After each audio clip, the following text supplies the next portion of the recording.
चलिए जी, let's begin our today's class.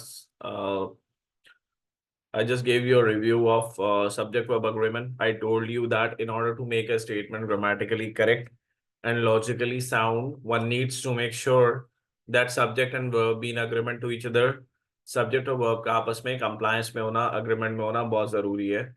And that means singular subject takes singular verb, whereas plural subject takes plural verb. The list of items is on the desk. We won't say are on the desk. Then we had other examples. Then secondly, we discussed some fixed expressions that don't make subject plural. कुछ ऐसे expressions होते हैं जो subject को plural नहीं बनने देते, like along with, together with, as well as, in addition to, accompanied by. ये ऐसे expressions हैं, ये अगर किसी subject के साथ लगे हुए हो तो ये subject को plural नहीं बनने देंगे, right? हम इनसे पहले वाली चीज को, पहले वाली एंटिटी को सब्जेक्ट कंसिडर करेंगे, बाद वालों को नहीं करेंगे.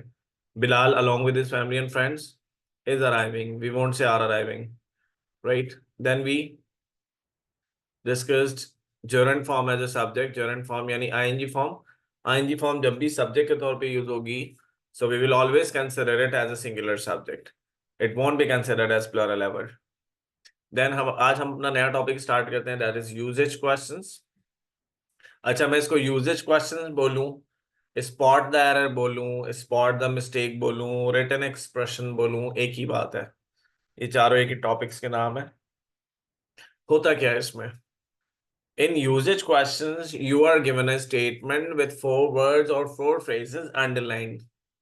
यूजेज क्वेश्चंस में तुम्हें एक स्टेटमेंट दिया जाता है, एक सेंटेंस दिया जाता है जिसमें 4 words या 4 phrases अंडरलाइंड होते हैं. The underlying parts are labeled as A, B, C, and D, and you are required to select the one that may contain a grammatical or a logical error, right? और तुम्हें कहा जाता है कि वो component select करके बताओ जिसमें कोई grammatical या कोई logical error दिखाई दे रहा है. ठीक है भाई, दोबारा रिपीट कर रहा हूँ. एग्जाम में आपके पास ई कैट के टेस्ट में नस्ट हो गया, या जो है दूसरे यूनिवर्सिटीज के जो टेस्ट हैं इंजीनियरिंग कॉलेजेस के, उसमें इंग्लिश के कंपोनेंट, इंग्लिश के पोर्शन में कंपोनेंट आता है that name spot the mistake. एक सेंटेंस दिया होता है तुम्हें जिसमें 4 words या 4 phrases अंडरलाइंड होते हैं. अंडरलाइन पार्ट्स को एग्जामिनर लेबल करता है ए, बी, सी और डी से, और आपको कहता है कि आपने वो कंपोनेंट सेलेक्ट करना है, वो ऑप्शन सेलेक्ट करना है जिसमें कोई ग्रामेटिकल या कोई लॉजिकल एरर है. If you think the statement is mistake free, you can select option E. अगर तुम्हें लगता है कि स्टेटमेंट में कोई एरर नहीं है, सो तुम ऑप्शन ई सेलेक्ट कर लो. ऑप्शन ई का मतलब क्या होता है? No error, right? अब देखो एग्जांपल दी हुई है यहाँ पे. स्टेटमेंट एक लिखा हुआ है, although the number of firms declaring bankruptcy keep growing, the mayor claims that the city is thriving. Is there any error? इसमें कोई एरर नजर आ रहा है आपको?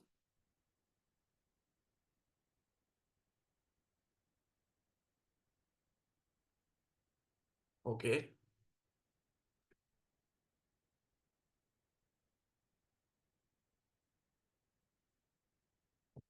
अच्छा जी. कुछ लोग कह रहे हैं नो एरर, कुछ लोगों को ए और बी दोनों एरर लग रहे हैं, कुछ कह रहे हैं कीप्स होगा, कुछ लोगों ने कहा कैप्ट होगा. अच्छा, अब सबसे पहले तो देखो हमें ये फाइंड आउट करना है, ठीक है, इसमें आप एरर निकाल दिया या नहीं निकाला वो एक अलग चीज है. अब पहले हम डिस्कस ये करते हैं, लेट्स डिस्कस इट फर्स्ट, कि जब इस तरह के स्टेटमेंट्स आते हैं तो करना क्या चाहिए, करना क्या चाहिए, राइट? पहली बात तो ये इंपॉर्टेंट है. अब देखो हमारा पाकिस्तानी बच्चा पता है क्या करता है? whenever you are given a statement like this, तो तुम्हारा पहला टारगेट ये होता है कि मैं पढ़ के उसको समझ लूं. I read the statement, I comprehend it कि ये क्या कहना चाह रहा है. ऐसे ही होता है ना. हमारा प्राइमरी टारगेट यही होता है कि स्टेटमेंट पढ़ा और मुझे समझ आ जाए स्टेटमेंट. अच्छा, समझ आ गया तो इट साउंड्स लाइक कि मुझे ऐसा लगता है कि मैं कर लूंगा, और अगर मुझे मीनिंग समझ नहीं आ रही तो मुझे लगता है अब मैं इसमें कुछ नहीं कर सकता, आगे बढ़ो भाई, पता ही नहीं चल रहा क्या कह रहा है एग्जाम, क्या कह रहा है बंदा. ऐसा होता है ना. ये एक रॉन्ग अप्रोच है, it's a very wrong approach. Finding out meaning is secondary and detecting error in a statement is another thing.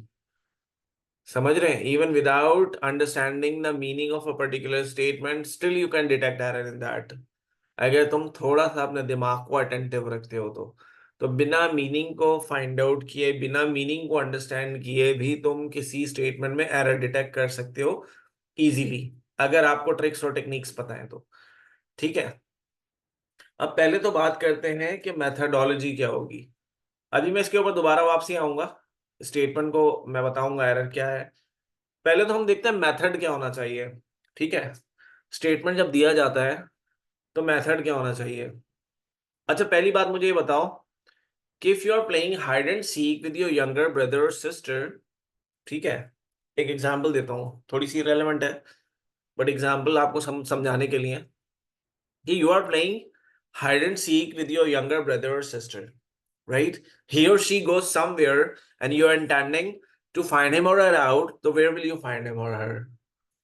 तुम किस अपने छोटे बहन भाइयों के साथ जो है हाइड एंड सीक खेल रहे हो, तुम्हारा छोटा भाई या छोटी बहन कहीं जाके छुप जाती है और तुमने उसको ढूंढना है, कहाँ ढूंढोगे? Where will you find? अम्मी को कहोगे कॉपी पेन ला के दे, पहले मैं घर का मैप बनाऊंगा, फिर मैं सारी जगह जो है वो सॉर्ट आउट करूंगा, इस तरह करोगे? नहीं, ऑटो प्रोसेस होगा आपका।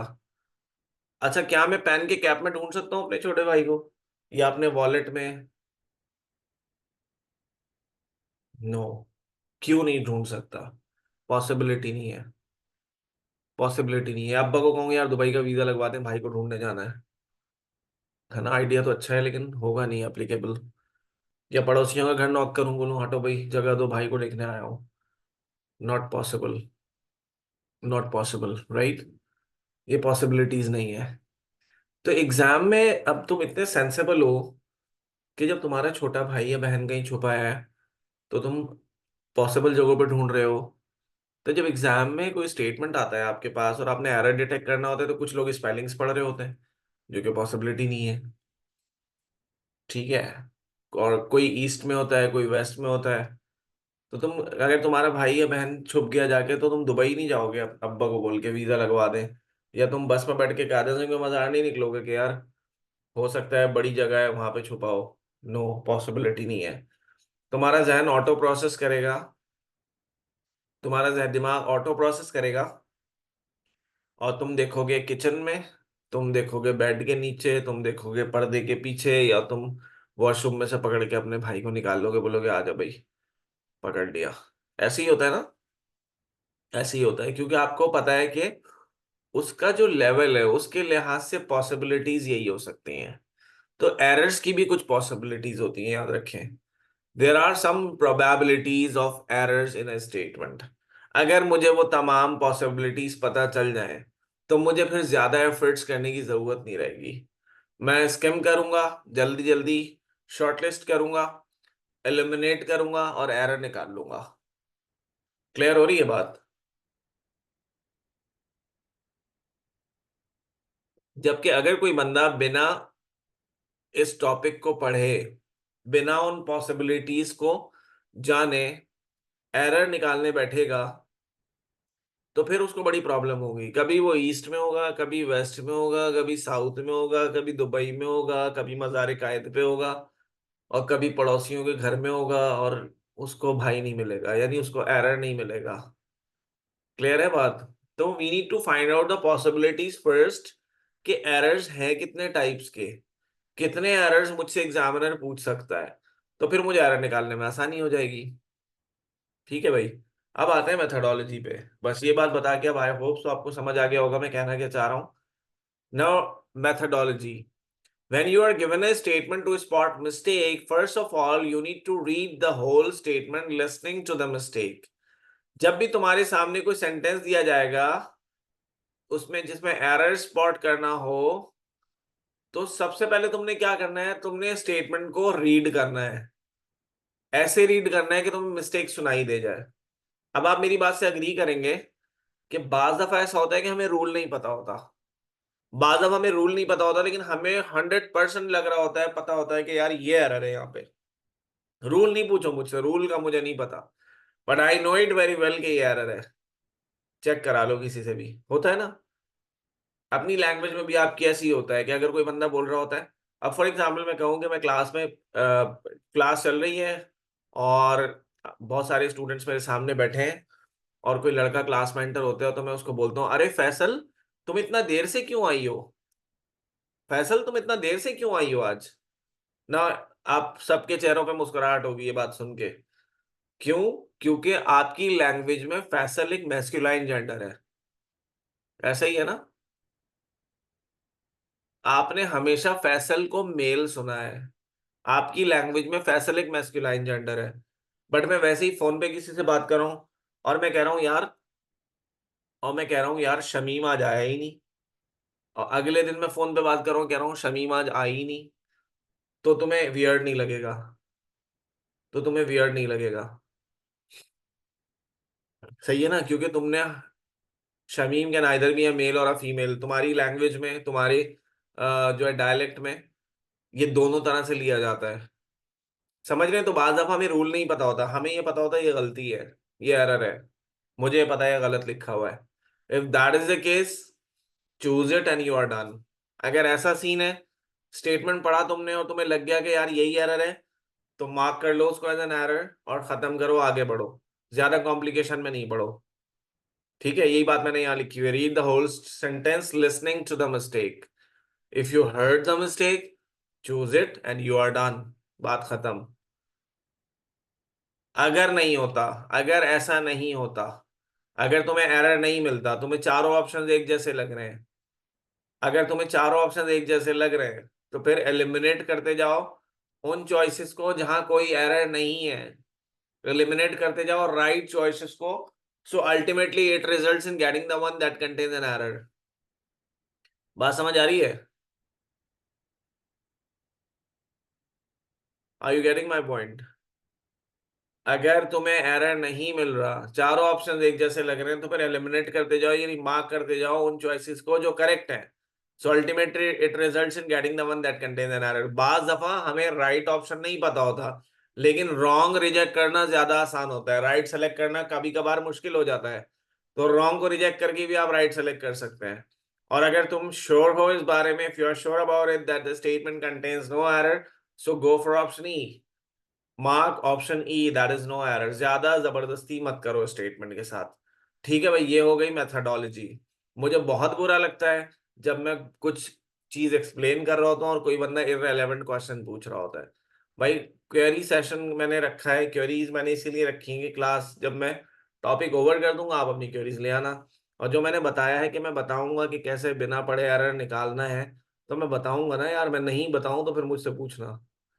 Got it? तो read the whole statement listening to the mistake. आप स्टेटमेंट को ऐसे पढ़ें जैसे आपने फौरन फैसल वाली बात पे आप हंसना शुरू हो गए होंगे कि फैसल आई है, नहीं फैसल आया है, क्योंकि हमारे कानों ने हमेशा फैसल को मेल सुना है। वही हो सकता है किसी लैंग्वेज में फैसल फीमेल भी हो, नहीं हो सकता क्या? हो सकता है, डेफिनेटली हो सकता है। So the thing is that के बाद दफा में रूल नहीं पता होते। अगर वो सिनेरियो है, अगर वो सिनेरियो है तो फिर तो ठीक है। ठीक है, मिसाल के तौर पे किसी बंदे के लिए हर यूज कर लिया, तो ठीक है, उर्दू आपकी नेशनल लैंग्वेज है, इंग्लिश में प्रॉब्लम, इंग्लिश आपकी नेशनल लैंग्वेज नहीं है, बट इतना सेंस तो हर बंदे के अंदर है ना कि मेल के लिए हिज यूज करते हैं, हर यूज नहीं करते। Got it? तो ये इसमें कोई रूल, भले आपको आते हो नहीं आते हो, लेकिन फिर भी आपका सेंस आपको बता देता है कि करेक्ट क्या है और इनकरेक्ट क्या है। समझ आ रही है बात? तो read the whole statement listening to the mistake, if you heard the mistake choose it and you are done. और अगर नहीं हुआ ऐसा, तो एलिमिनेट करते जाओ उन चॉइसेस को जहां पे कोई एरर नहीं है, so ultimately it results in getting the one that contains an error. और इफ यू आर श्योर कि स्टेटमेंट में कोई एरर नहीं है, then go for option E. अच्छा, फिर भी तुम्हें एरर नहीं मिल रहा एलिमिनेशन के बाद भी, फिर तुम रूल्स पे चले जाओ। रूल्स अब मैं तुम्हें पढ़ाऊंगा क्या होते हैं।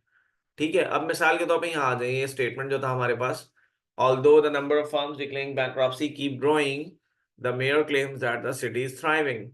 जब स्टेटमेंट ज्यादा लेंदी हो ना, तो कोशिश किया करो उसको ब्रेक कर लो।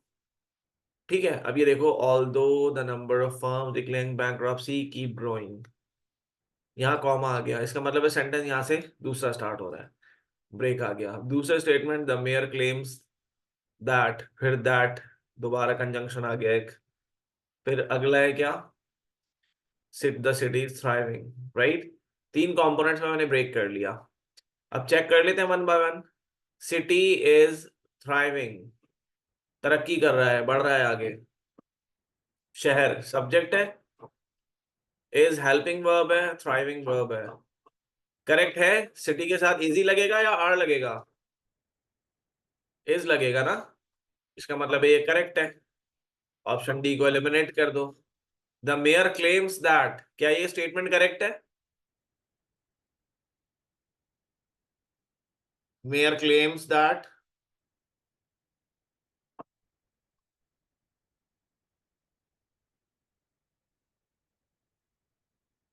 मेयर सिंगुलर सब्जेक्ट है ना, तो वर्ब भी सिंगुलर होगा।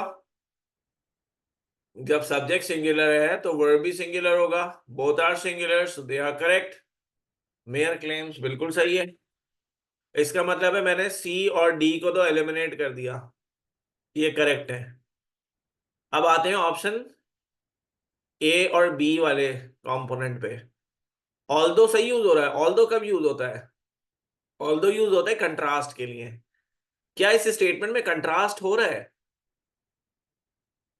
ये कह रहा है ना कि number of firm declaring bankruptcy keep growing, के फर्म्स की एक तादाद जिन्होंने बैंक्रप्सी डिक्लेयर की है वो बढ़ती जा रही है।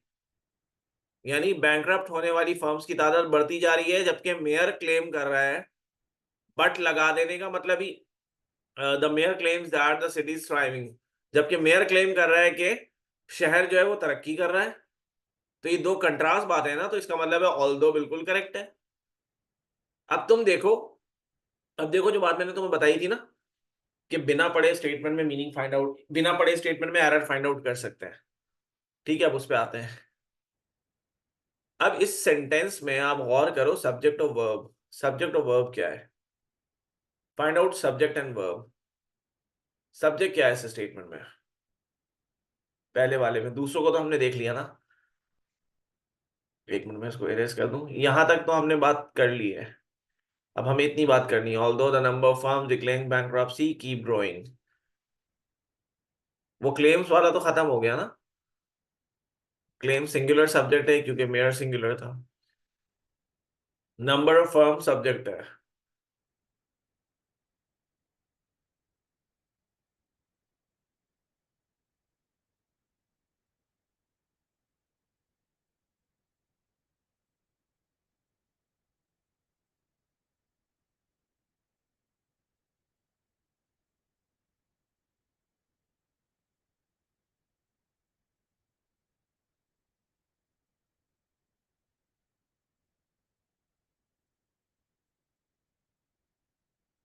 अच्छा जी, द नंबर ऑफ और आ नंबर ऑफ का रूल पढ़ा है आप में से किसी ने?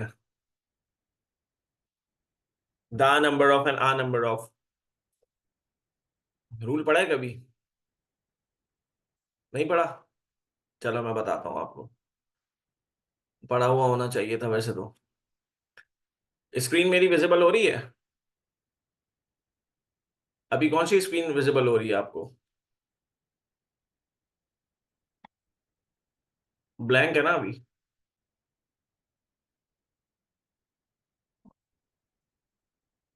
यूजेज क्वेश्चन वाली, okay. Just give me 1 minute. अब देखें।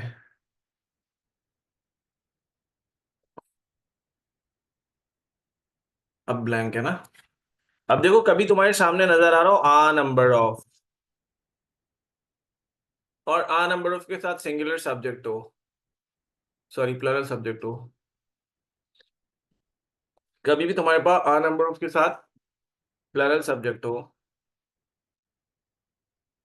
ये बहुत माइक्रो नहीं हो गया है?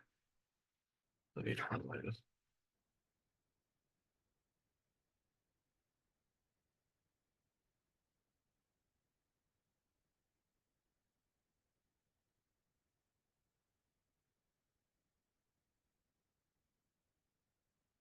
कभी भी आपको आ नंबर ऑफ के साथ प्लरल सब्जेक्ट नजर आए तो उसके साथ आप हमेशा प्लरल वर्ब लगाओगे। ठीक है। आ नंबर ऑफ के साथ प्लरल सब्जेक्ट नजर आए, वर्ब भी प्लरल होगा। For example, for example for instance मैं कहता हूं कि अ लिस्ट या a number of students are in the queue, a number of students are in the queue. सही है भाई, विजिबल हो रहा है अभी? A number of students are in the queue. देखो मैंने क्या किया, आ नंबर ऑफ, पहला तो एक्सप्रेशन ये आ नंबर ऑफ, और आ नंबर ऑफ के साथ मैंने प्लरल सब्जेक्ट लगाया, that is students, a number of students. Verb क्या लगाया, आर, यानी प्लरल वर्ब लगाया। ठीक है, लिस्ट ऑफ आइटम्स की बात तो अलग हो गई ना, वो तो कंपाउंड नाउन है ना भाई, उसमें तो लिस्ट की बात हो रही है ना। इसमें a number of, a number of को हम प्लरल कंसिडर करते हैं, एक बड़ी तादाद स्टूडेंट्स की। ठीक है, तो उसको प्लरल कंसिडर करते हैं। ठीक है, but if we have the number of, अगर तुम्हारे पास कभी भी द नंबर ऑफ आता है और द नंबर ऑफ के साथ प्लरल सब्जेक्ट है,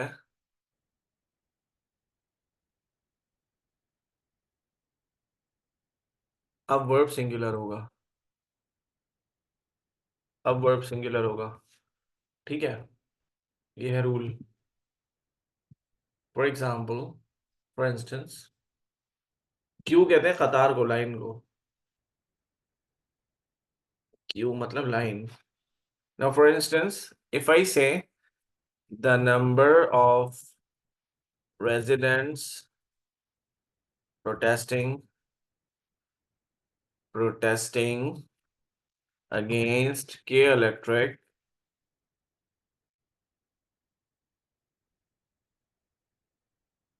the number of residents protesting against K Electric, और ज्यादा enlarge कर दूं, और ज्यादा कर देता हूँ भाई, the number of residents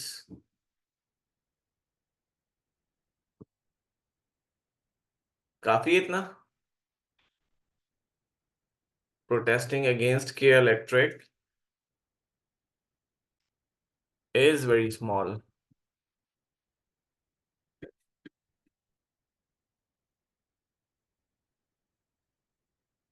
ठीक है, अब देखो क्या हुआ, अब मैंने यूज किया द नंबर ऑफ, और द नंबर ऑफ के साथ मैंने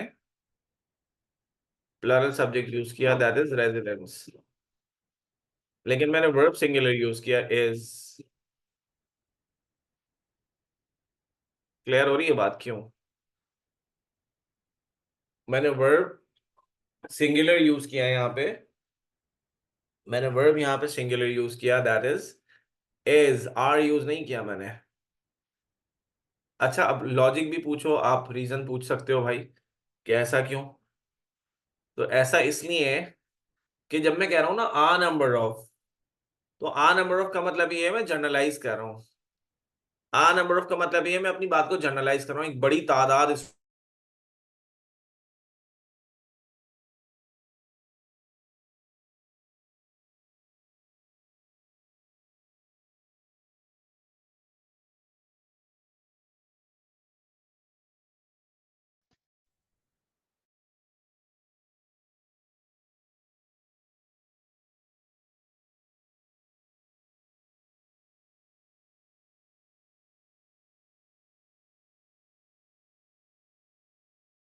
is my screen visible now?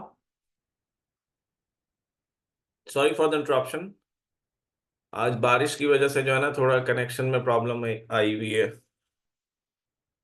Even की डाटा में भी प्रॉब्लम चल रही है। चलें खैर, बहरहाल आई टोल्ड यू कि अगर आ नंबर ऑफ स्टूडेंट्स है ना, तो आ नंबर ऑफ स्टूडेंट्स का मतलब ये है कि मैं जनरलाइज कर रहा हूँ अपनी बात को। समझ रहे हो, जनरल बात कर रहा हूँ, बहुत सारे स्टूडेंट्स हैं, बड़ी तादाद स्टूडेंट्स की जो कि लाइन में मौजूद है। A number of students are in the queue, a number of students, एक बड़ी तादाद स्टूडेंट्स की जो क्यू में है, एक बड़ी तादाद स्टूडेंट्स की। ऑडिबिलिटी का इशू है।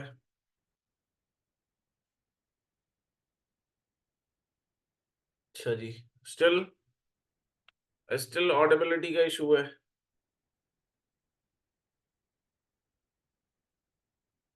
Am I audible now? Can you hear me? Robotic sound आ रही है। Am I audible?